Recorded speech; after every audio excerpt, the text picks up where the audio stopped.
আসসালামু আলাইকুম। গিয়েছিলাম একটা বিয়ের দাওয়াত খেতে গ্রামে। তো গ্রামের বাড়ির বিয়ের প্রোগ্রামগুলো আসলে কীরকম হয় আমার অত ভালো আইডিয়া নাই। তো সেজন্য আমি আসলে বুঝে উঠতে পারছিলাম না আসলে কী হচ্ছিল। তো এখানে ১ম এ খাবার-দাবারের একটা ব্যবস্থা ছিল। তো আমরা খাবার-দাবার খাওয়াটা আগেই শেষ করে নিচ্ছিলাম। এরপরে এই পর্বটা ছিল হচ্ছে মেয়ের বাড়িতে কিছু জিনিসপত্র দেওয়া হয়েছিল। আপনি ওদের রিচুয়ালটা আপনি যদি একটু দেখেন তাহলে আপনারা একটু অবাক হবেন। তো কথা না বাড়িয়ে আমি আনকাট করে একদম ফুল ভিডিওটা আপনাদের সাথে শেয়ার করছি। থ্যাংক ইউ সাথে থাকার জন্য।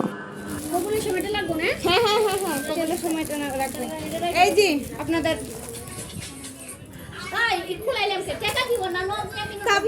কিছু বলেন নাই তো শেষ এখন আর শেষ এখন আর টাকার হিসাব নাই এখন খুলে ফেলছি খুলে ফেলছি খুলে ফেলছি হ্যাঁ আচ্ছা এই যে এটা আপনাদের এই যে দিলাম তো মিষ্টি তো দিলাম মিষ্টি দিলাম না এই যে মিষ্টি তো দিলাম দিলাম তাহলে হবে না আমাদের কত তাহলে খুশি করে দিতে হবে আমরা কষ্ট করে খুলে দেবে আমাদেরকে খুশি হ্যাঁ। করবেন না না না এটা কোনো কথা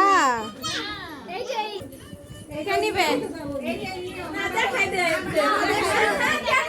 আমাদের সবচেয়ে আদরের জিনিস আমরা দিয়ে দিতেছি হ্যাঁ আমরাও তো আমাদের আদরেরই ছিলাম আমরাও তো আদরের দেখাই দিতে হবে না না না না না না খুশি হয়ে দিচ্ছি খুশি হয়ে নিয়ে নেন হ্যাঁ খুশি হয়ে দিতেছি না আপনারা নেবেন না